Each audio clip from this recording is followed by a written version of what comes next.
Welcome back, friends. Australia becomes the next country that is now in the list of falling or tapering off of the GDP growth numbers. In the September quarter, Australian GDP grew by just 0.4%, making it 1.7% for the full year.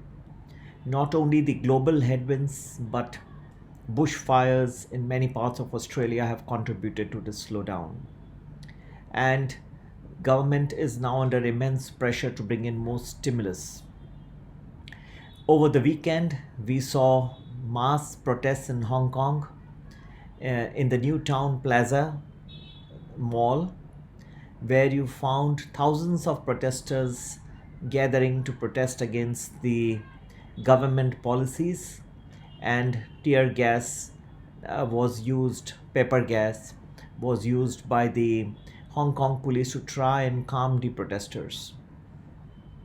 See, Hong Kong protests seem to be nowhere near from slowing down and could be even further ignited in days and weeks to come.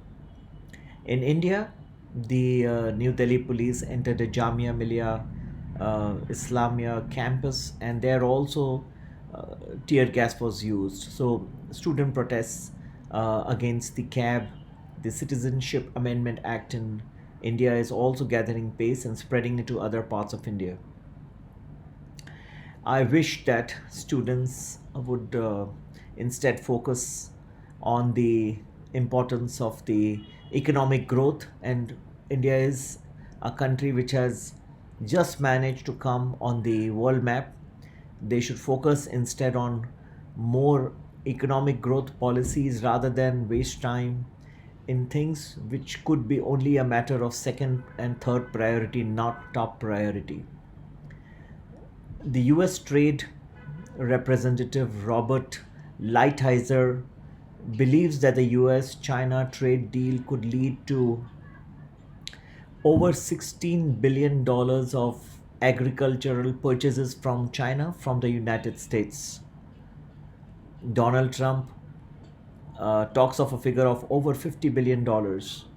Robert Lighthizer talks of $16 billion over 2 years, each year $16 billion. Now, this seems to be a bone of contention in the US China trade deal part 1, as China looks to be non-committal at this point of time. China is saying that in its press conference did not reveal any figures. I would say that this US-China trade deal has a lot to resolve still. It is difficult to understand where exactly the final contours of the agricultural purchases will lie. Besides, what has been signed is more a low-hanging fruit. The major structural issues and the structural imbalances have not yet been addressed, which would come only in 2020. As these become known and more bones of discontent become apparent between US and China, the global stock markets could get rattled from time to time. The markets have been doing quite well today. Asia, what was open, Europe has been doing fine. Towards the close of Asian markets, and particularly Indian markets, last 15 or 20 minutes could see a good amount of selling. Tomorrow, be careful of global indices around the mid-afternoon in Asia. So if we talk of the SENSEX and the NIFTY tomorrow afternoon, around after 12 o'clock, we could see a good amount of selling set in.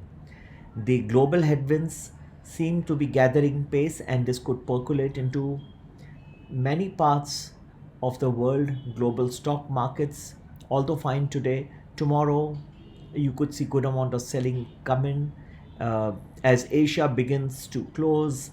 Indian markets in the mid hours after 12 o'clock, investors, please be careful. Positions in futures, options, and even otherwise, be careful tomorrow. And today, just 15 minutes before the close, we could also see some good amount of selling.